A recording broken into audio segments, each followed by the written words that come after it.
Pessoal, desculpa, acabou que caiu aqui. Eu estava confirmando, fazendo uma confirmação aqui e por deficiência técnica acabei fazendo bobagem, perdi aqui o vídeo que estava sendo feito. Tá bom? Peço desculpas aí a todos.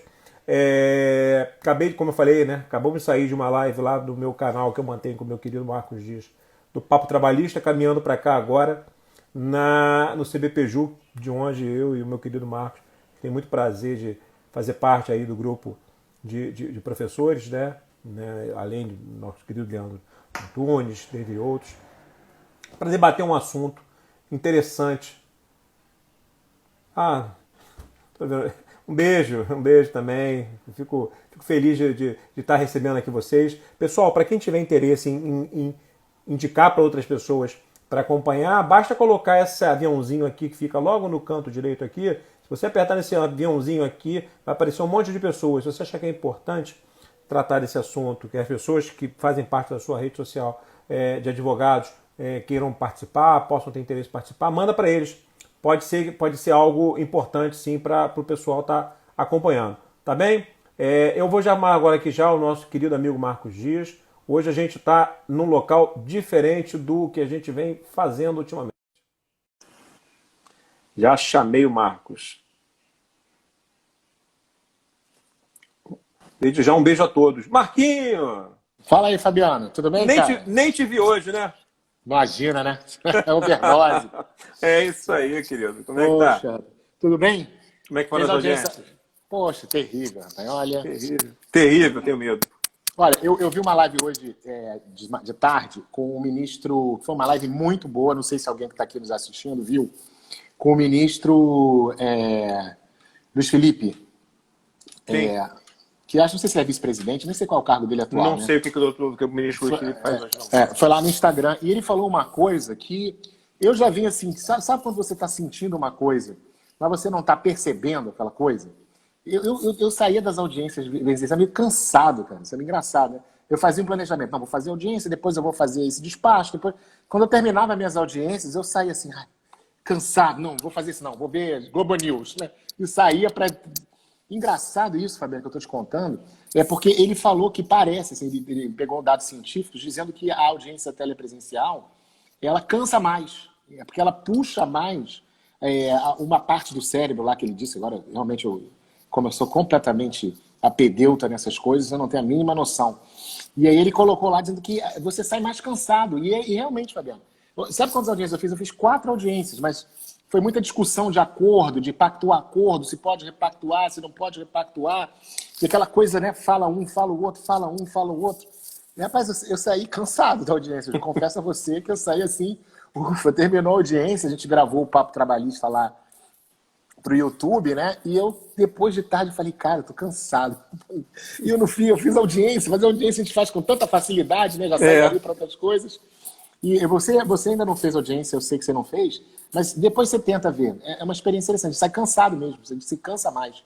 Eu não sei se que também tem a atenção de estar em casa, de ali ter que fazer outros afazeres, né, outras Eu coisas. acho que sim, Marcos. Eu estava pensando sobre isso, né? Pessoal, não é o assunto, não. É claro que a gente está introduzindo, porque o assunto audiência telepresencial está dominando a pauta de um monte de gente, né? Inclusive, lá terminamos agora falando com o Dr. Aloysio Pérez, né, presidente da OAB de Barra Mansa, falando sobre isso. Mas eu acho que essa questão da atenção... A gente, quando domina um determinado assunto, um determinado modus operandi, é mais fácil, né, Marcos? Numa sala de audiência, não só a gente, né, os advogados também, eu já sei onde tem as coisas. Por mais estranho que possa parecer, eu estou aqui no meu escritório, meu computador, minha segunda tela, que é minha televisão, que eu comungo as duas, né? Compartilho as duas. Tem aqui a minha net e tem aqui... Beleza. Mas se durante a audiência eu tenho o meu hábito, que eu já sei o que eu faço, que eu já sei onde tem minuto de acordo, aqui eu não tenho. Vai chegar naquela hora que vai dar aquele bug na cabeça. Tipo, onde é que eu tô? Cadê as coisas? Cadê o advogado que eu gosto de ver? A porta, o barulho. Né? Eu acho que são coisas que vão, não sei, trazer... Pode ser que traga essa questão. Fora o nervosismo. Imagina só, se minha mulher entra aqui. Agora há pouco eu estava fazendo... Não, acho que foi contigo mesmo. A gente estava fazendo...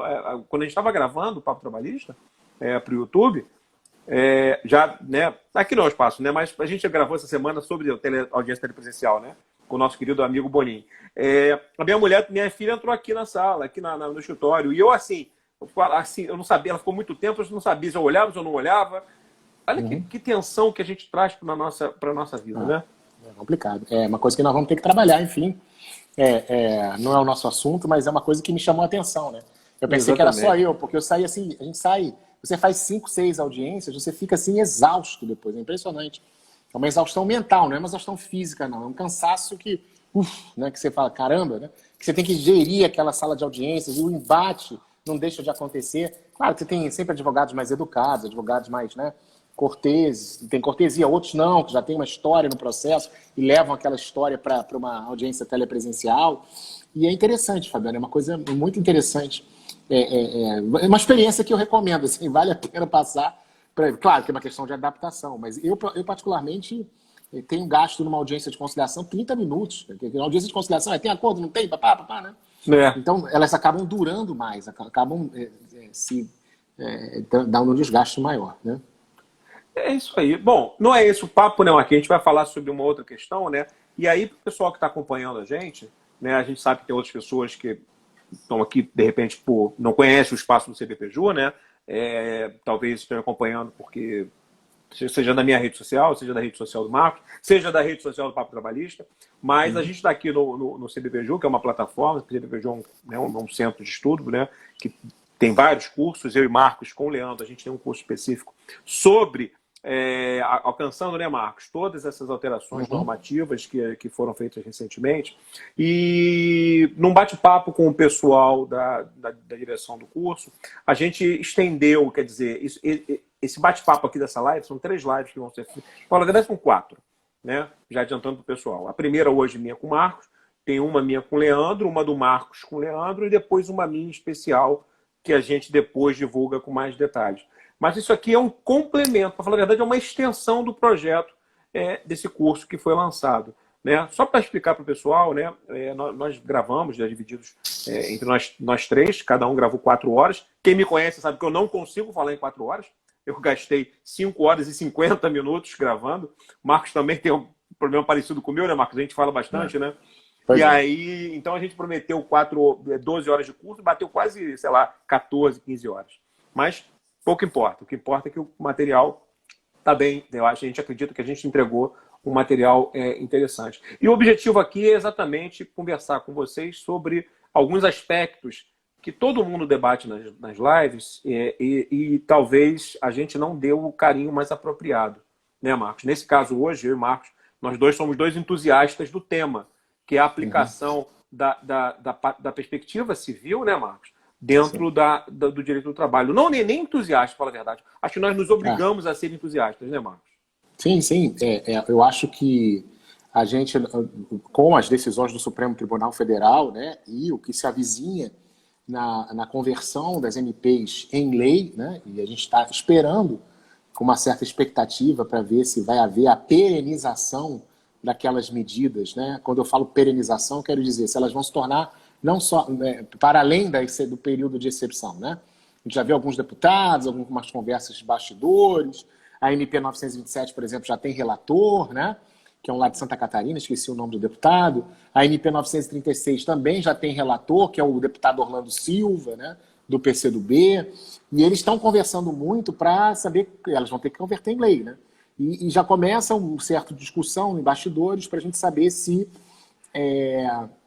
essas medidas que nós temos na MPs, né, que foram julgadas cautelarmente constitucionais pelo Supremo Tribunal Federal sobre vários aspectos, se elas vão se perenizar, se elas vão ficar para além do período de pandemia, né? Porque eu, particularmente, se o Fabiano sabe, nas nossas lives lá do Papo Trabalhista, eu sempre apostei, eu era capaz de apostar que haveria algum tipo de extensão dessas normas para o período pós-pandemia, porque a gente sabe que o período pós-pandemia ele vai ser um período de crise, vai ser um período de retomada de crescimento, de muitas empresas se erguendo, e muitas daquelas medidas ali são medidas palatáveis, né? Vamos dizer assim, vamos usar uma expressão mais neutra, palatáveis para uma retomada do crescimento econômico, né? Sim. Agora, ao mesmo tempo, essas medidas, elas trouxeram, na minha opinião, para dentro do direito do trabalho, muitos institutos do direito civil que a gente meio que deixava de lado, né? Meio que não usava e que agora nós vamos ter que pensar esses princípios,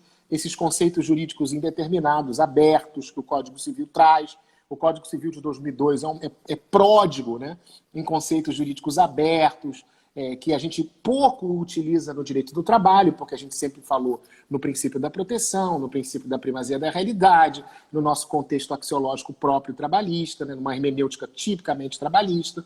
A gente sempre tinha aquela cláusula de contenção, né, Fabiano, que era o parágrafo único do artigo 8º, que com a reforma trabalhista se desdobrou em vários parágrafos, que é o direito comum é aplicável, né, desde que não contravenha, né, não viole os princípios do direito do trabalho. Mas agora a gente está numa outra situação. Agora o Supremo Tribunal do Trabalho Federal, ele reconheceu, na minha opinião, tá, uma espécie de direito de trabalho de exceção, né, nesse regime das MPs, né, principalmente com o artigo 2º da MP 927, com a ideia de um poder maior conferido à negociação individual, né, os chamados acordos individuais.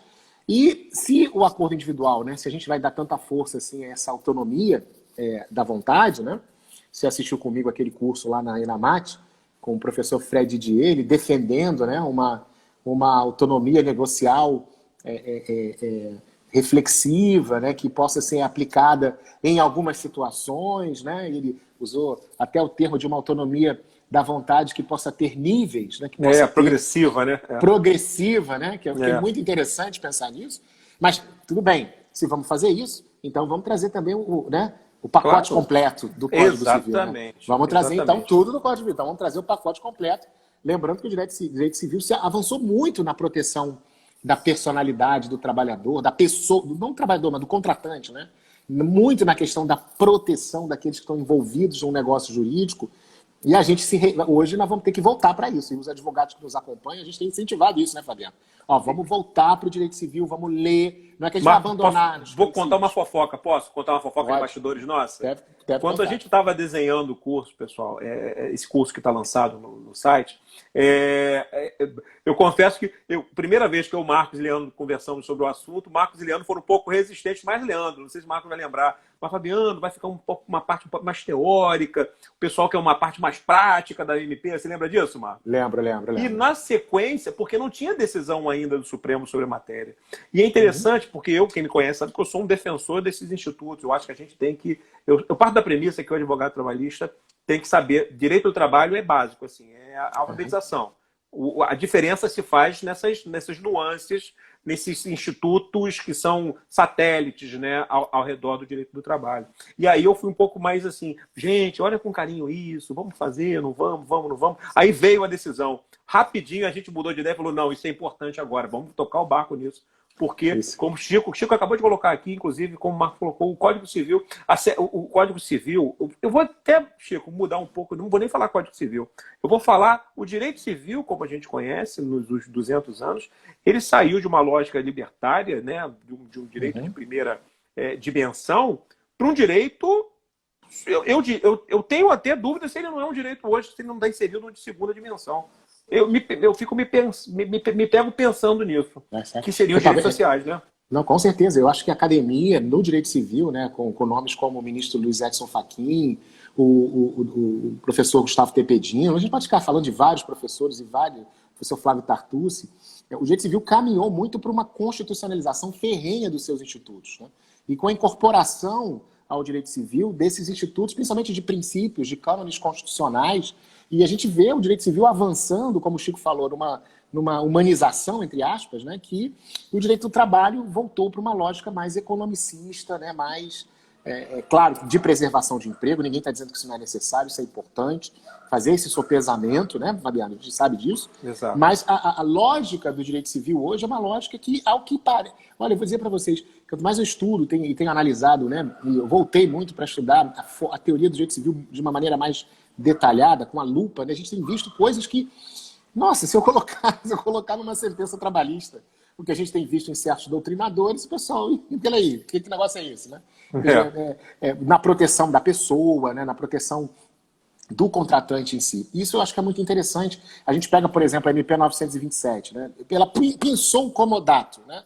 E a possibilidade de comodato no teletrabalho, mas esqueceu que o comodato tem todo um regramento lá no direito civil que traz uma série de consequências, e a gente fazendo lives lá no Papo, né, a gente comentando teletrabalho, e eu tive a oportunidade lá de no curso falar sobre isso, então eu comecei a colocar uma opção de questões sobre teletrabalho, que eu falei, gente, eu não sei como é que eu vou responder. Porque, à luz do direito civil, o comodato, por exemplo, né, ele obriga, né,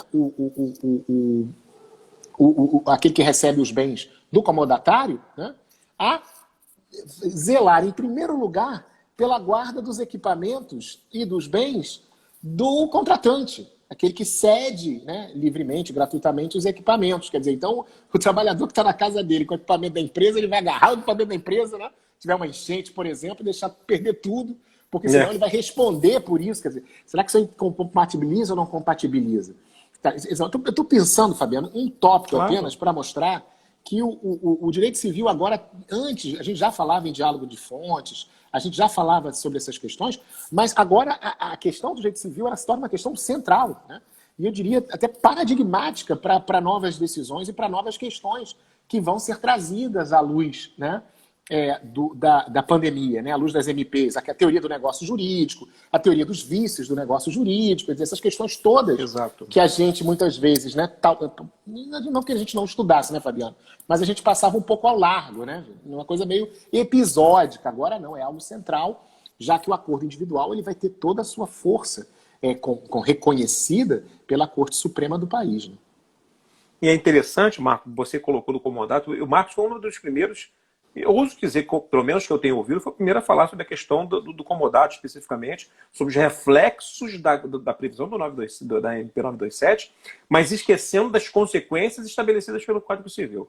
E aí a gente traz o Instituto sempre, e é impressionante que a gente acaba atuando sempre de uma forma muito assodada e traz o Instituto Banguela, né, o Perneta, a gente só traz metade do Instituto. A gente esquece de dimensionar que ele é um instituto muito maior.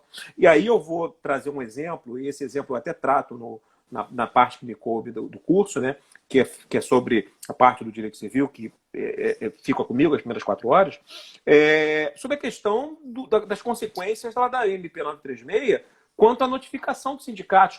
No final das contas, porque é interessante que a gente lembra muito, né, e a decisão ela é clara nesse sentido, dizendo que pode haver negociação individual. Isso aí acho que ninguém tem dúvida mais, né? A decisão da 92, das duas ADIs, das duas não, a da ADI 6363, de todas as outras da 927, endossaram isso. Legal. Só que não afastou a necessidade de intimação, de notificação do sindicato. Isso continua textual. E aí a pergunta, mais uma vez, né? O que é isso? Essa notificação é o quê? Essa notificação ela é pro forma? Essa é uma notificação mandamental? Ela é elemento constitutivo daquele negócio jurídico? Veja que coisa. Né? Que pergunta, então, né? Não é isso? Para quem já me ouviu falando, Fabiano, eu acho que o Marcos também defende isso. Eu não me recordo, mas se não for, você me corrija. Mas eu defendo que se ele está lá textual, ele faz parte da forma. Se ele faz parte da forma, eu tenho que respeitar a forma. Em resumo, se não houver notificação, eu não respeitei a forma. E aí você vai perguntar qual é a consequência disso? O direito civil responde. Artigo 166. Da invalidade dos atos. Né? Quer dizer, olha que coisa interessante. E aí, mais uma vez, né? Não é o direito do trabalho que me responde isso. Quem me responde isso é o direito civil. Pois é. Forma ad substância negócio, né? A substância do negócio. O problema, Fabiano, a gente não só isso, e essa invalidade também vai gerar consequências, né? Que tipo de consequências essa invalidade desse negócio jurídico vai causar no termo de um contrato de trabalho, né? Eu tendo a pensar como você, eu penso como você, né? Confesso que ainda reflito muito sobre isso, porque por causa de um texto lá, de um fragmento do voto do ministro Lewandowski, onde ele disse, olha, a própria MP exige a notificação do sindicato, né? Não, essa notificação não pode ser simplesmente para o sindicato pegar os acordos e arquivar sei lá, num determinado lugar, né? Então, assim, eu acho que eu penso como ele, não pode ser, já que não é, então, a chancela sindical exigida da Constituição, como o Supremo entendeu excepcionalmente, então que seja uma forma para a substância do negócio. Eu acho possível se interpretar essa exigência nesse sentido, né? Nesse particular, né? Que é interessante. O que vai nos levar a outras questões também, porque muitas empresas reclamam que não estão conseguindo sindicatos, né? Não estão achando os sindicatos. Eu mesmo hoje não consegui fazer uma audiência telepresencial porque eu não consegui intimar um sindicato específico, né? Ele não compareceu, ele estava fechado. Então, depois a gente descobriu que tinha um e-mail, olha, que o sindicato tinha um e-mail da onde ele estava podendo. Aí conseguimos encontrar um e-mail, aí o advogado entrou em contato, e em 15 minutos, depois de um tempo, eles entraram lá na audiência e vão participar dos outros atos processuais. Então, isso é uma dificuldade, né? Mas vejam, nós vamos precisar do Código Civil, nós vamos precisar usá-los subsidiariamente, seja na interpretação do comodato criado pelo 927, seja na própria identificação dos elementos que compõem o negócio jurídico, né? Isso eu acho que são coisas muito irrelevantes para a gente interpretar e para a gente usar esse retorno ao direito civil, que não é necessariamente ruim, né? Dada a evolução científica desse ramo do direito, né? Exatamente. A nossa colega aqui, Luísa Guimarães, um beijo para ti. Ela até cita uma questão aqui importante para a gente pontuar, pessoal. Claro, a gente está falando dos efeitos civis e o nosso bate-papo aqui é da importância dos direitos civis, óbvio. Mas eu ouso a dizer que a nossa proposta é que vocês... Claro, a gente não abordou isso no nosso projeto. No projeto não está tratado disso. Mas é importante que você saiba todos os efeitos decorrentes, por exemplo, de uma invalidade. E aí, respondendo, só para não ficar em branco a pergunta, né? Numa eventual invalidade de um ato como esse, eu faço uma reflexão, por analogia, a meu ponto de vista, como eu faço, com relação ao reconhecimento, por exemplo, de vínculo de emprego de quem recebeu seguro-desemprego. Quantos, talvez, aqui não tenham tido casos daquele cidadão que faz... Hipoteticamente, isso quase não acontece. O cidadão fica recebendo seguro-desemprego durante 5 meses e trabalha para a empresa informalmente. Depois ele quer buscar isso, vínculo de emprego. Quando ele busca o vínculo de emprego, e aí o empregador vai lá e atesta, olha, está aqui, ó, recebeu seguro-desemprego durante esse período todo. Primazia da realidade, por uma lógica da primazia, se esse processo não tiver um desfecho, né, seja com o autor renunciando, desistindo ou um acordo, ele vai ter que ser por decisão. E se tiverem provados os elementos fáticos jurídicos, né, a gente vai reconhecer o vínculo de emprego. A tendência natural é essa. Mas existe uma consequência. Eu, por exemplo, já coloco a consequência na minha decisão. A retenção e devolução das parcelas pertinentes ao seguro-desemprego indevidamente recebidos. Mas assim, eu assumo que eu sou um dos poucos que fazem esse tipo de coisa, né? A maior parte oficia o Ministério para que ele faça a cobrança. É que eu entendo que eu tenho, a nossa competência ela é mais ampla, como eu tenho competência tributária, né, com relação à Previdência, eu acabo, para alguns, exagerando um pouco nessa competência de retenção, mas eu assim faço. Já tive decisão devolvendo, já tive decisão mantendo. O mesmo tributário, né, Marcos? Você sabe qual é a minha posição com relação ao reconhecimento de PJ. Né? Sim, quando eu reconheço PJ, eu reconheço, inclusive, os tributos decorrentes, porque, para mim, se ele é empregado desde o começo, a tributação é a mesma desde o começo. Então, deve INSS, imposto de renda, deve tudo. Entendi. Mas aprofundando um pouquinho a questão da Heloísa, que essa é uma questão muito bem colocada. Então, realmente, se houver a invalidade, ele recebeu o benefício emergencial, qual seria a consequência? Pelo que eu entendi, você entende que deveria haver a devolução desses... Devolução do benefício. Eu entendo que sim. E deixa eu te perguntar, assim, fazendo uma questão, assim, nesse bate-papo, né? Será que seria possível se invocar, então, a compensação do Código Civil? Porque o Código Civil fala em compensação, né? Assim, uma das ideias que eu vi por aí, né? Eu nem concordo com isso, mas será que seria o caso do empregador, numa defesa, né? Numa tese defensiva, pedir a compensação daquilo que ele recebeu em relação ao bem, né? Porque, assim, um dos óbitos que poderia existir em relação à compensação seria o fato, Fabiano, de que, na verdade, a compensação significa a simultaneidade de crédito-débito, né? Eu sou simultaneamente credor e devedor de alguém e nós compensamos créditos líquidos certos e exigíveis entre nós, né? Essa é a lógica da compensação. Bom, teoricamente, o empregador não é o credor do bem, né? O credor seria a União. Mas como o benefício emergencial está num contexto, né, de auxiliar as empresas a manter o contrato, você acha que teria espaço para entender uma compensação? A empresa poderia, não, olha, aquele negócio lá de argumentando tanto, por amor do debate, se Vossa Excelência entender que era requisito necessário da substância do ato e anular, Excelência, compensa com o que ele recebeu a título de benefício emergencial. O que você acha? Eu acho que não cabe, Marcos, porque a compensação, na minha perspectiva, obrigatoriamente tem que ser pelas duas partes. E aí a gente está falando de uma verba de terceiro, né? Porque esse benefício é valor da União, né? Então, o que eu entendo é que o Instituto dá retenção, é reter o valor e intimar eventualmente a União e destiná-la, eventualmente, caso tenha algum tipo de contraditório. Não acho que tem compensação, não. Eu também acho que não. Eu vi esse argumento, também discordei, até antecipei que acho que eu não deferiria, né? E eu penso diferente. Eu penso que deveria haver um ofício realmente ao Ministério da Economia para que o Ministério da Economia procedesse à cobrança. Eu acho que não deveria ser... Nós não devemos fazer a retenção, na minha opinião, mas sim reconhecer a ilegalidade e dar, então, à União, né, a possibilidade de perseguir esse crédito na esfera competente. Nesse ponto a gente diverge, né, Fabiano? Porque você entende que é possível fazer a retenção ali e já repassar dos valores devidos à União, o que seria, né? A União agradece. Eu entendo, mas eu faço isso porque, assim, da mesma forma, eu entendo que a nossa competência assim, de uma forma bem mais genérica, todos eles são fatos decorrentes da justiça da relação de trabalho. Então, se são todos eles fatos decorrentes da relação de trabalho, do reconhecimento, eu particularmente não me sinto muito à vontade de fechar os olhos para isso, ou mandar um ofício. Então, eu já tenho por hábito proceder dessa forma. Como eu já disse aqui, eventualmente eu coloco isso em decisão, determinando a retenção na minha fundamentação. E muita gente fundamenta, obviamente, em recurso. Eu já vi, por exemplo, o autor recorrer só disso, porque ganhou tudo, mas perdeu na retenção.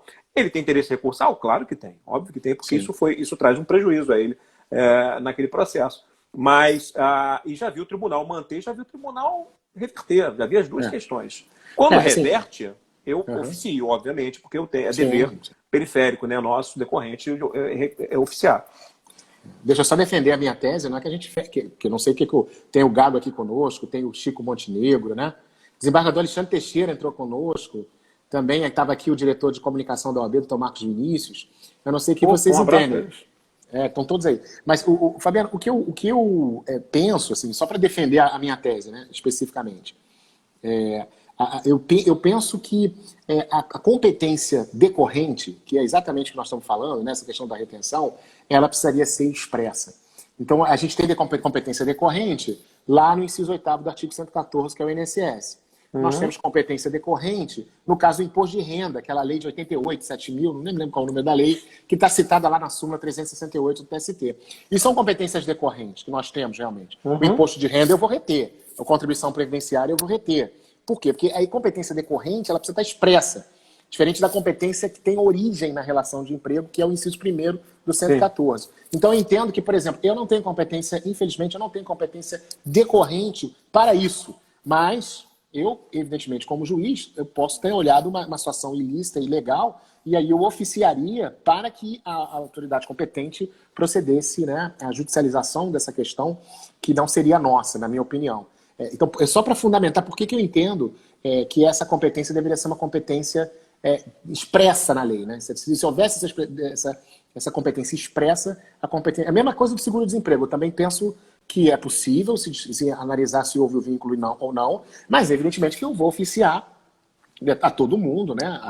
Ao Ministério da Economia, né? Agora, antigamente era do Trabalho, né? Eventualmente até ao Ministério Público, porque em tese, né?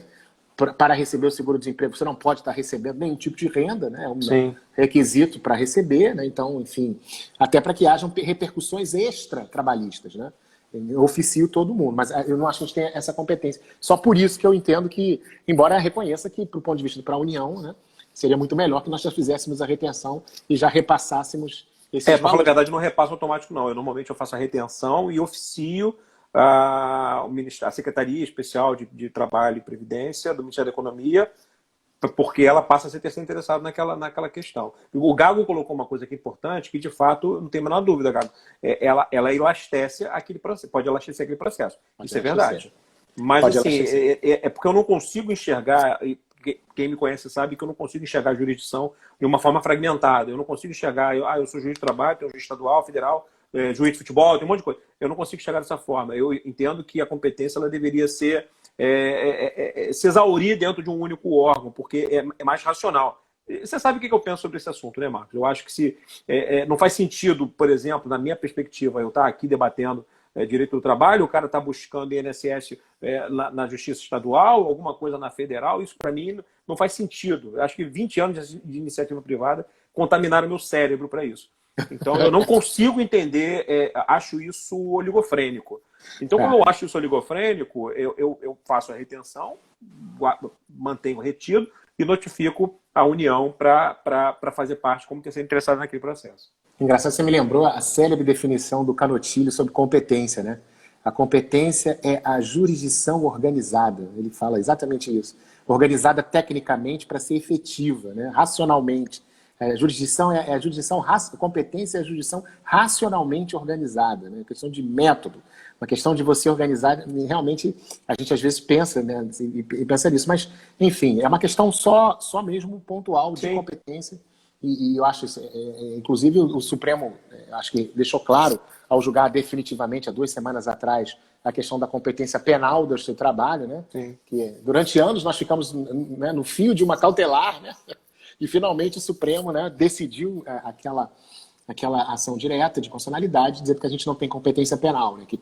Porque o raciocínio da competência penal, Fabiano, era esse raciocínio, da competência decorrente. Né? O artigo, inciso 1º, falava nas ações oriundas da relação de trabalho. Sim, e aí você tinha o inciso 4º, que falava do habeas corpus, né? No 114, das matérias afeitas à nossa jurisdição. Sim, Logo, sim. né, se construía a interpretação que a gente tinha competência penal. E o Supremo falou que não, a competência penal tem que ser expressa, teria que estar, né? Embora eu concorde com vários doutrinadores que dizem que faria todo sentido ao seu trabalho julgar crimes, por exemplo, contra a organização do trabalho, né?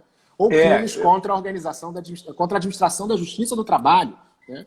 Que seria muito forte, inclusive institucionalmente, para nós julgar esse tipo de penalidade, que a gente sabe que na Justiça Federal, nas outras justiças, elas são consideradas de menor potencial ofensivo e há toda não digo uma despreocupação, mas na verdade não tem o principal foco das instituições. Né? Mas enfim. Eu estou até abrindo aqui a competência, né? Até estou no artigo 125 da competência estadual, né? É 114. É o 120, não, estadual é 125. Sim, 125 é aquela competência residual, que pega o resto. O que não é aqui, pega o resto. Essa aqui é o resto, né? Só que o resto é enorme. O trabalho federal ficaram lá com a sobremesa e o resto, o prato principal, ficou com o estadual. Né? Mas era só para tirar uma dúvida aqui. Mas é interessante, Marco, porque assim, de fato, você sabe, todos os meus questionamentos aí são questionamentos, claro, não é uma insurgência, são questionamentos mais organizacionais. Eu, por exemplo, tenho uma certa dificuldade, toda vez que eu converso com o juiz estadual, eu falei agora, ontem com ele, sobre isso. Sobre essa discussão de unifica, não unifica, unifica ou não unifica. Os federais querem a lei eleitoral para eles, o estadual quer por conta de... Bom, a gente sabe do que a gente está falando, deixa a curiosidade do pessoal guiar. Mas é interessante porque a competência eleitoral é feita por um juiz estadual, mas a polícia judiciária que atua é uma polícia federal. Uhum. É uma zorra. Eu não consigo, desculpa, assim, é muito confuso. Um americano vem aqui e olha aquilo, peraí, mas né, se ele falar português, esse juiz é federal, porque essa polícia é federal. Não, esse cara é federal, mas esse cara é pelo estadual. Eu não estou entendendo, porque não é uma polícia judiciária. Mas eu não sei explicar, porque nem eu entendo. Eu tenho dificuldade para compreender. O que eu já vi sobre essa questão é que a lógica da justiça eleitoral, quando foi criada, é pensar na justiça mais capilarizada de todas, que era estadual. Claro. Então, por isso que eles pensaram nos agentes, né, nos órgãos de primeira instância, entre aspas, serem juízes estaduais, justamente por isso, com a da capilarização que existe dos juízes estaduais. Né? Em todas as cidades se tem lá, praticamente todas as comarcas, né, de primeira, de segunda, de tantas instâncias, eles têm essa capilaridade. Talvez essa foi a ideia, né, específica de pensar em juízes estaduais julgando questões eleitorais. Talvez seja eu sei, mas assim, quando a gente vê a natureza da relação eleitoral, a gente vê que é uma relação, ela é federal. Né? Então, ela é uma incongruência lógica. Eu sei que você está indo para uma questão de acesso, né? de adentrar todos os rincões do país, né? Mas quando a gente vai pela lógica, na minha cabeça, não faz um sentido técnico. Né? Ela faz um sentido fático. Perfeito. Né? Acabou fugindo do assunto, né? Sim, mas é sempre bom, né? Sempre bom. O doutor Fausto está aqui dizendo aqui, doutor Fausto, um abraço para o senhor. Esse do seguro-desemprego recebido em fraude seria um crime, ele está falando. Sim, verdade. Mas, de qualquer maneira, por isso que eu oficio. Justamente por isso. para que haja persecução penal onde se achar que se deve buscar, né? Sim, eu oficio também. Eu confesso que se não tivesse a liminar, talvez eu até processasse o crime. Mas eu tinha uma liminar que me impedia. Então eu não tocava nesse assunto. Porque eu estou vendo uma coisa grotesca na minha frente. Né? Então, mas assim, o ofício é óbvio. A questão, no final das contas, é só a modalidade como isso é informado. Né? Ou se é com ou sem retenção, porque nós dois não oficiamos. A diferença é que um é para tomar as medidas cabíveis na esfera cabível e o outro através de uma possível participação como terceiro interessado no processo. Mas eu acho que não há dúvida, né, pelo menos o que eu vejo aqui, que o meio apropriado é buscar. Alguém disse aqui, mas o empregado não seria lesado? Eu tenho dificuldade para isso, porque senão você estaria gerando um enriquecimento sem causa, um enriquecimento ilícito desse empregado. Ele vai receber toda a verba salarial, mais um benefício que tem como fato gerador ele não receber o salário integral. Então, não sei o que você acha disso, Marco. Não, eu acho que não. A questão aí, por isso que eu digo, reconhecer o vínculo é a minha competência específica, né? Agora, a questão do retorno desse dinheiro para a União e, eventualmente, da lesão ou não do trabalhador tem que ser feita no foro competente, né? Que ainda é, nesse caso, seria a Justiça Federal, né? Por isso que eu oficio ao Ministério Público, oficio, eventualmente, ao Ministério da Economia, para que eles façam a persecução desses valores, especificamente. Mas você entende que o empregado tem que devolver também? Entendo que deveria, mas só não sou o foro competente para determinar essa devolução, né? Porque isso é importante, né? Porque tem aquela questão da lei de introdução de normas, né? Ignorância não escusa, né? Ignorância não escusa-te. Aí ninguém pode dizer que não te conhece o direito, né? Então, é muito comum os trabalhadores desse tipo de audiência eles falarem, poxa, mas eu não sabia que não podia, né? Tem aquela questão, mas mesmo assim, a questão aí, a gente sabe que não é um princípio absoluto, o artigo 3º da lei de introdução de normas não é uma regra absoluta, existem casos, né? Nós estamos falando de direito civil, né? Tem a questão do erro de direito, que também pode levar à nulidade de negócios jurídicos, né? Mas nesse caso é uma ignorância, desculpa, mas inexcusável, né? Ela não excusa o descumprimento da norma, por isso que eu acho que ele teria que devolver, né? Se eu fosse juiz federal a julgar isso, né? Quem fala muito bem de inexcusável, se a gente lembra bem, quem já estudou direito penal sabe que o direito penal trata muito bem dessas discussões do que é excusável e inexcusável lá no que é crime, é excusável, né? Mas não é o nosso objeto aqui. Doutor Luiz, eu trouxe mais uma ponderação, essa eu confesso que essa é boa, essa eu confesso que tem uma certa dificuldade no primeiro momento para sair dela. Olha que questionamento interessante que ela traz. Que o acordo individual, ele né, sendo uma relação bilateral, empregado e empregador, como é que o empregado pode ser eventual, eu vou botar isso entre aspas, né, penalizado por uma inércia da empresa? Esse é um debate interessante. Sim, o debate da boa-fé, né? Evidentemente, porque ele, de uma certa maneira, recebe de boa-fé, porque ele teria uma condição que seria a comunicação ao sindicato, que não depende dele, né? Dependeria da empresa. Realmente, aí, tá vendo? É uma alegação muito interessante para evitar que ele devolvesse o benefício emergencial. Fabiano, sai dessa, porque eu não ia mandar recolher, eu ia só oficiar. Como é que você sairia dessa? Essa é uma discussão boa. E mais, aí é uma coisa que eu até devolvo. Será que seria pré-requisito interessante por parte do empregador? Pensando aqui agora, estou com meus botões. Será que seria uma medida cabível, preventiva, apresentar a notificação para o sindicato como elemento de validade para complementar aquele acordo? Eu estou pensando numa perspectiva preventiva, tá? Não estou pensando depois. Me parece que sim. Até para o empregado saber também, ter com ele, foi notificado o seu sindicato, está aqui, está junto com o seu acordo, porque aí a gente tem uma discussão depois se esse acordo ele foi coagido, não foi coagido, tem lesão, tem defeito no negócio. Isso é uma outra questão. Mas com esse documento apresentado, me parece que isso ficaria superado. E deixa eu botar mais um ingrediente nessa discussão aí, Fabiano. Vamos admitir, então, nós estamos partindo do pressuposto então, que o empregado, né, ele tem então conhecimento que o seu empregador não comunicou o acordo de suspensão do contrato ao sindicato, né? E aí ele vai então pedir a nulidade disso, a nulidade dessa suspensão, para pedir os salários desse período. Essa nulidade, a consequência é converter a suspensão em interrupção, mas já que ele concordou com esse acordo, tá? Isso não seria venire contra factum próprio? Excelente. Por parte do empregado, né? Por causa do empregado, Se ele concordou, se ele não alegar que houve uma lesão, que ele foi obrigado, né, será que não é um risco da empresa depois alegar, não, esse cara venire, né? Então, alegar o venire. Eu concordo completamente. A boa-fé desdobra em vários aspectos, né? Tudo bem que o empregado recebeu de boa-fé, mas de outro lado também, se ele concordou com o acordo, o descumprimento dessa forma, será que ele não poderia alegar, não seria um caso de venire contra factum próprio? Que também seria aí... olha que situação, né? Concordo com você. Concordo com você e fechando até o raciocínio agora no debate. Olha como é que a discussão é boa. Quando a gente vai conversando com gente boa, a gente vai vendo boas argumentações e pensando junto, né?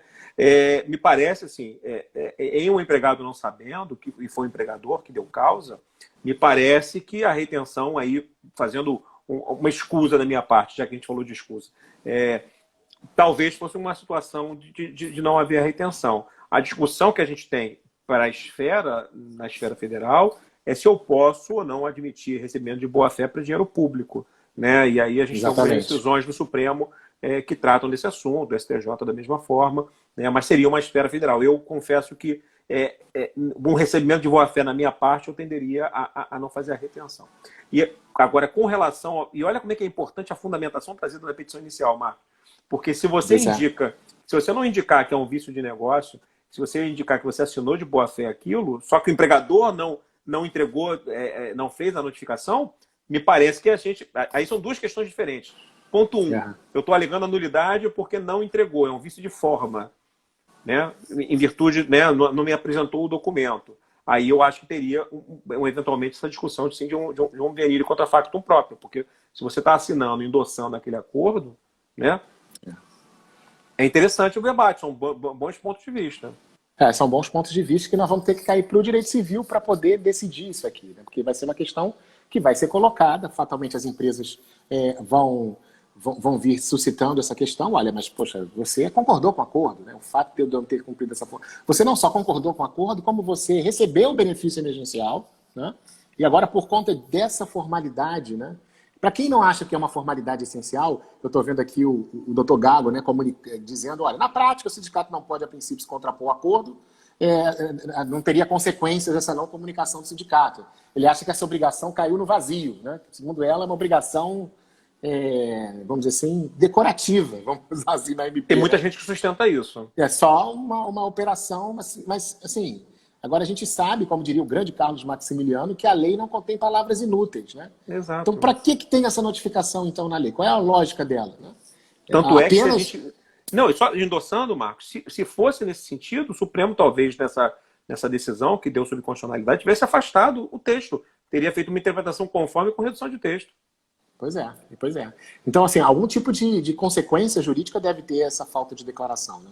O problema é, se a questão de uma inicial vem baseada só nesse fato, na ausência dessa formalidade, aí a questão do venire, né, da boa-fé objetiva, vão ser questões que vão ser colocadas, né, todas... todas vão ser colocadas e a gente vai ter que decidir especificamente nesse particular, né?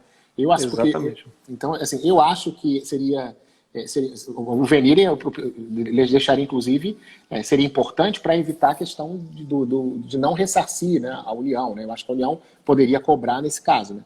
Agora, o doutor André, saudações aí, doutor André, ele pergunta o seguinte: no caso que a empresa pede suspensão e não suspende, e o empregado recebe do governo o auxílio. Opa, essa é fácil, Fabiano. Essa aí é tranquila, né? O que aconteceu? O que eu acho? Eu acho a empresa não suspende o contrato, o cara está trabalhando, o trabalhador está trabalhando e recebe o benefício emergencial. E o que você acha sobre isso? O que você pensa? Marcos, assim, até para manter minha coerência, eu tenderia a ter o meu raciocínio, Marcos. Mesmo assim, mesmo entendendo que, assim, eu acho... O que acontece? A regra é um contrato de atividade. Ah, mas foi o empregador que tá lesando. Os efeitos dessa lesão, aquela normatização, podem ser, inclusive, numa perspectiva de um eventual dano compensável, mas a questão afeta a remuneração do empregado e o benefício, eu acho que elas não se comunicam. Eu já sei que você vai pensar em sentido contrário, mas eu acho que elas não se comunicam. Não? Você não acha que poderia configurar até uma simulação para invalidar esse negócio? Porque os trabalhadores simularam efetivamente negócio. Tudo bem. Simular, quer dizer, para falar a verdade, não seria simulado, porque a simulação pressupõe que os dois lados tenham atuado em comum acordo, né?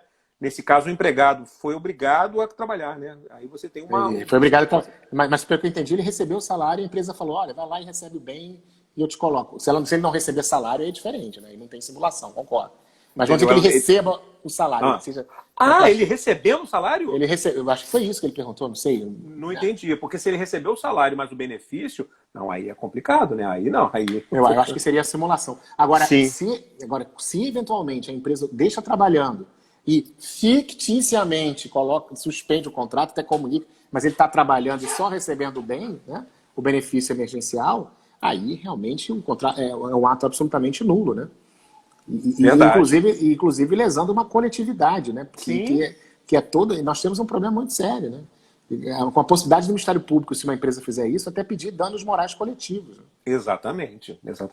É por isso que a gente, né, Marcos, independente, pessoal, vocês já perceberam, o nosso canal que a gente mantém fora aqui é o CVPJ, não é o Papo Trabalhista. Mas exatamente para mostrar que você vê a quantidade de coisa que a gente conversou, quantidade de coisas que a gente não concorda um com o outro. Não concorda, assim, falando, não concorda é ruim, né, mano? Porque a gente pensa diferente, né?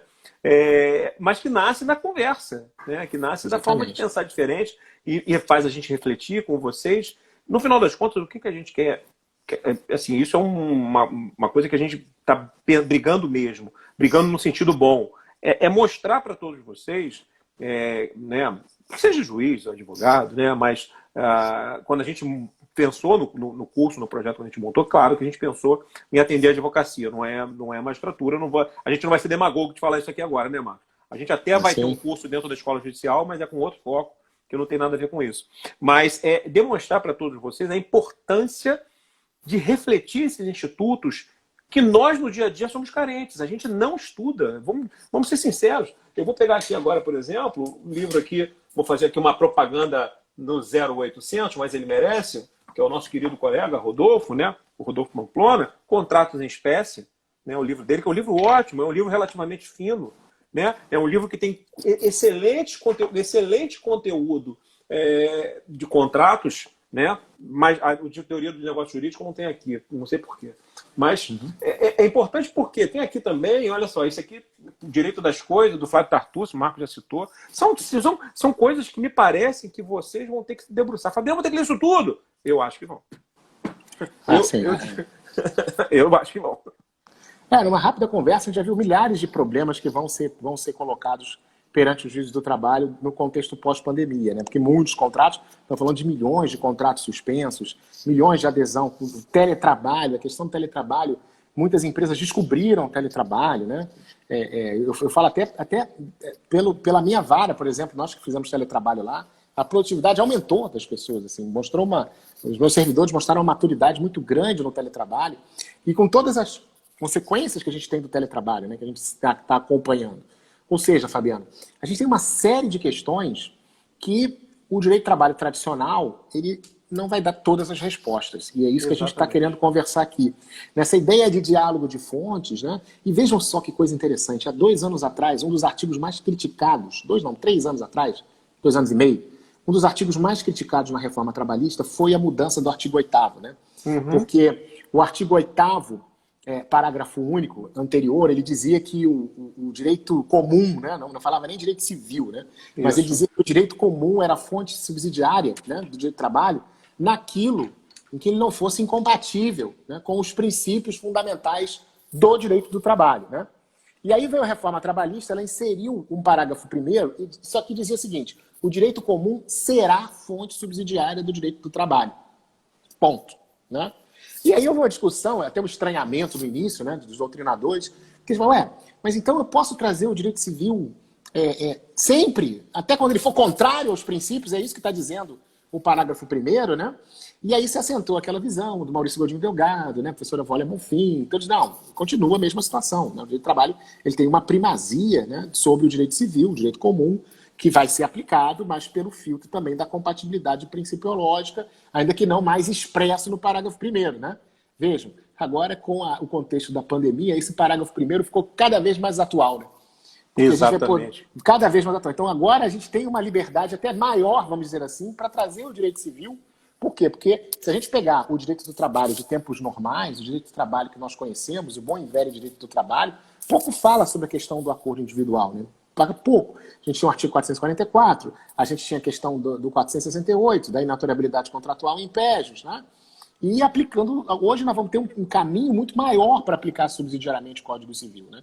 Em todos os seus textos. E aí o parágrafo 1º do artigo 8º acho que até abriu mais a possibilidade dessa aplicação subsidiária. Daí essa necessidade de dialogar, né? De diálogo Verdade. de fontes. Né? Eu vou até endossar uma coisa, só para completar, para a gente encerrar aquele assunto do benefício, só para não deixar de passar aqui a excelente ponderação do nosso querido colega de tribunal, Rafael Paz, a gente já manda um abraço também. Rafael, um abraço para ti. Ele colocou uma coisa interessante. No caso da simulação que você pontuou, Marcos, até que ponto não haveria uma responsabilidade solidária para a devolução? Isso, completamente, concordo plenamente. Se o empregado não tiver condições, o empregador passa a ser responsável também pelo pagamento por conta da fraude ocorrida. Né? É excelente, Rafael, eu concordo plenamente contigo. E até complementando esse artigo 8º, Marcos, a gente fala sobre isso naquele episódio que a gente gravou com o Felipe Bernardes, sobre prescrição, né? Olha como é que ele abre também um caminho enorme, né? Mas mostrar mais uma vez que o pessoal tem que beber de várias fontes, né? A gente ainda está, o projeto Lei 1179 ainda não está aprovado, pelo menos no Congresso acho que foi aprovado, mas não está sancionado ainda, não é isso? Não está sancionado ainda, Então, mas está aprovado no Congresso. Está aprovado, está aprovado. Então, falta a sanção. Que trata da questão da suspensão da prescrição. Né? Tinha um debate enorme sobre isso, o que ia acontecer. Acabou que o projeto veio melhor, né? Porque ele deu efeito retroativo. Né? Ele foi lá desde o momento da pandemia, que eu acho que caminhou muito bem de passagem. Mas vai que isso pode ser vetado pelo presidente da República. Não sei, nunca se sabe o que vai acontecer. Né? A única coisa que eu sei é que daqui a pouco a gente tem secretário de Saúde, de Cultura novo. Né? Daqui a pouco tem um novo, e amanhã, de repente, outro. Mas o importante, que me parece, é que a gente, naquele bate-papo, a gente falou sobre as fontes no direito comparado. Você citou, por exemplo, né, a normatização alemã, a normatização espanhola, a normatização portuguesa, a normatização francesa, né? Argentina também, que trataram de suspensões da prescrição, porque o nosso direito não respondia. E a gente esquece que o artigo 8º vem dizendo que o direito comparado é fonte também quando a gente tiver lacuna. Olha como é que é importante a gente estar bebendo, de novo, em várias fontes que a gente não conhece. Mas, Fabiano, eu não leio alemão. Eu também não, mas o Marcos lê. Então, Marcos ajuda.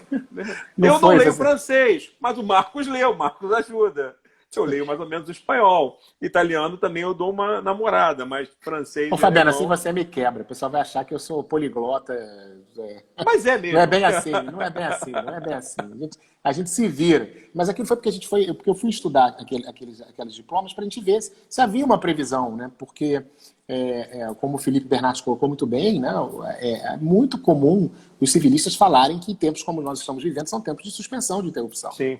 Ainda que não haja expressamente essa previsão, assim, com todas as cores, né? Assim, direta, expressa no Código Civil e muito menos na CLT, né? A gente teve aquela discussão do artigo 11, gente dizendo que a única hipótese de interrupção de prescrição possível seria lá a do ajuizamento de ação anterior, né? Esquecendo do próprio parágrafo 1º do artigo 8º, a gente, pelo menos, pensa que não, né? Protesto interrompe prescrição ainda. Eu acho que todos os casos de interrupção, suspensão e impedimento são aplicáveis subsidiariamente. Mas naquele contexto a gente percebeu que todos os códigos civis assim, de países que comungam da mesma tradição nossa, mesma tradição da civil law, todos eles suspendem a prescrição em situações como essas de nítida força maior, né? E que é o caso. Marcos, mas não é possível porque é possível distribuir a petição, isso não é desculpa. Então, gente, olha só, está aqui o Francisco Montenegro, está aqui o Rafael, está aqui o Roberto Gado, colegas nossos. Perguntem para eles aqui, vocês podem até dizer, meninos, a distribuição melhorou, diminuiu, aumentou ou está a mesma? Gente, a gente não chegou ainda no número 400. Exatamente. Aqui na capital, eu não cheguei ainda no número 400 desse ano. E nós vamos cair, nós já estamos no final, caminhando para o final de maio, gente. Isso quer dizer menos de 100 processos por mês. Exato. Isso, desculpa, não é nada, mas isso é o que a gente recebia em algumas épocas, em áureas aéreas, a cada 15 dias, 10 Exato. dias, 10 a 15 dias. Quer dizer, caiu muito a distribuição, a gente tem uma distribuição bem diminuta, o que mostra que está havendo uma dificuldade de acesso à justiça, que as pessoas estão sendo demitidas. A gente tem muita notícia de dispensa, né? E essas pessoas não estão procurando ainda o judiciário, né? Em algum ainda momento... tem lockdown, tem um monte de coisa que está impedindo as pessoas de transitarem, né? Tirando o próprio medo, né, do estado pandêmico, né? É natural a pessoa se preservar. pessoa fica preocupada, eu vou fazer o quê? Eu vou para a rua, no escritório, procurar um advogado, ou vou me arriscar, ou vou ficar em casa e não contaminar minha família. É um momento muito complicado mesmo, né, Marcos? Por isso que eu acho que esse projeto vai bem suspendendo, mas antes dele existir, ou eventualmente, se acontecer de uma não sanção completa, né, o direito comparado me parece fonte subletiva, né, no caso de uma ausência do nosso ordenamento de previsão nesse sentido, né? O doutor Gago, nosso querido colega Roberto, disse aqui, olha, mês passado todo recebi pouco mais de 50. Olha, 50 processos por mês em Itaguaí, gente, é nada. Itaguaí é uma comarca, eu fui juiz titular lá, antes, quando era uma vara só, e é uma discussão pesada lá dá mais de 3 mil por ano, então a gente tem que falar em muito mais de 100, né? Então, olha isso. Realmente está caindo de uma maneira muito clara a distribuição, ela está declinando, ela está, né, dizer assim, e a gente sabe que isso aí é uma consequência dessa pandemia. Hoje mesmo eu fiz uma audiência, gente, de acordo, que o reclamante estava do lado da advogada, os dois de máscara, viu, Chico? Os dois com a máscara, com álcool gel ali na mesa, foi até emocionante, porque eu achei interessante, né? A advogada chamou ele e falou, não, eu tive que recebê-lo no meu escritório aqui para fazer audiência, doutor Marcos, porque era uma renegociação, repactuação de acordo, né, que eu botei em pauta, acabamos até fazendo o acordo, e eles estavam com essa dificuldade toda de deslocamento. Eles ficaram juntos ali, e foi interessante olhar o cuidado da advogada com o cliente, né, do cliente com o advogado, eles separados, assim, diante do computador, né, com gel. Então, ou seja, está havendo uma dificuldade, né? Então tá difícil. O empregado, como o Gato está dizendo aqui, não tem nem como assinar uma procuração, né? Eu estou recebendo pedidos de advogados de empresa pedindo para não fazer audiência, pelo amor de Deus, doutor Marcos. Por quê? Porque eu não estou conseguindo acessar documentos da empresa, não estou conseguindo ter contato para poder fazer uma defesa, né? Então, tudo isso é extremamente significativo, né? Como que a gente não vai construir uma interpretação clara de interrupção, de suspensão da prescrição? Sim, os prepostos, por exemplo, de São Gonçalo, a ciência que eu tive é que estão todos eles com os contratos suspensos. Pelo menos a informação que me chegou, né? Os prepostos com contratos suspensos, né? Ou seja, isso vai exigir da gente, nessas audiências, toda uma flexibilidade, né? Para entender quando o cliente não está, para entender quando o preposto não está, né? Os advogados também. Ou seja, é um momento excepcional que, gente, a gente bate muito nisso, né, Fabiano? Mas que é necessário, que precisa muito de bom senso dos magistrados, dos advogados, muita cooperação. Perguntaram para o ministro Luiz Felipe hoje quais seriam as 2 palavras que ele deixaria para os advogados para esse tempo, né? E ele falou 2 palavras muito interessantes. A primeira, cooperação. Cooperação, tá? A ideia de que nós temos que cooperar uns com os outros, advogados. Eu achei tão bonito hoje uma advogada dizendo que já tinha falado com o advogado do reclamante para preparar o acordo antes da audiência, que não conseguiu, mas que ela ia continuar os esforços, né? Essa cooperação, advogada reclamada, tá? De empresa, tá? Dizendo que ia procurá-lo. Isso foi muito interessante. Não sei se ela está aí, doutora Luciana. E, ao mesmo tempo, a segunda palavra que ele falou foi solidariedade, né? Isso eu acho que é uma palavra que é muito importante, não só no contexto, enquanto tem alguns times de futebol aí querendo voltar a jogar, né? Querendo voltar infelizmente, né? Apesar de todo o contexto de pandemia, né? Não vou nem comentar isso, desculpem, até porque um deles, né, mora no meu coração, a instituição, não aquelas pessoas que estão lá, tá? A gente não vê essa solidariedade, né? Essa preocupação com as pessoas. A gente tem que ter esse cuidado. É um momento muito importante. Eu sou contra todo e qualquer assodamento, essa coisa, vamos ter, não sei o quê. Eu e você, Fabiana, a gente sabe, a gente tem esse problema, a gente gosta muito de ter uma prestação efetiva, de dar a prestação rápida, né? Fabiana, então, fissurar tudo que eu quero saber de número, eu aprendo com ele, né? Ele me explica muitas coisas que eu nunca nem tinha visto sobre estatística, sobre número, mas tem um problema, a gente não pode colocar isso acima da solidariedade, acima do zelo pelas pessoas, né? Essa preocupação com as pessoas. Isso é muito importante. É isso aí. Bom, pessoal, a gente está no minuto final. A proposta aqui, então, só para lembrar, a proposta que o curso tinha feito é que fosse uma extensão desse projeto que a gente tem, eu, Marcos e Leandro, né? Quem tiver mais interesse, né, Marcos, dá uma olhadinha nas nossas redes sociais, quer dizer, tem um cupom de desconto do Marcos, tem um cupom de desconto no meu, tem uma degustação lá no site, salvo engano, acho que está disponível, mas foi por e-mail. O trabalho foi feito tentando trazer essas discussões aí que estão passando ao largo aí de muita gente. Muita gente não está preocupada com essas discussões civilistas, do direito comparado, constitucionalidade. A gente tentou trazer aí para todo mundo, para trazer um materialzinho mais enxuto. Não é isso, Marquinhos? 18 segundos, Marquinhos. É Beijo, isso, querido. né? Forte abraço. Fabiano, Isso a aí. gente se vê, né? Tá certo. Então tá bom. Gente, beijo a todos. Forte abraço, queridos. Fiquem com Deus. Valeu, querido. Tchau, tchau. Tchau, tchau.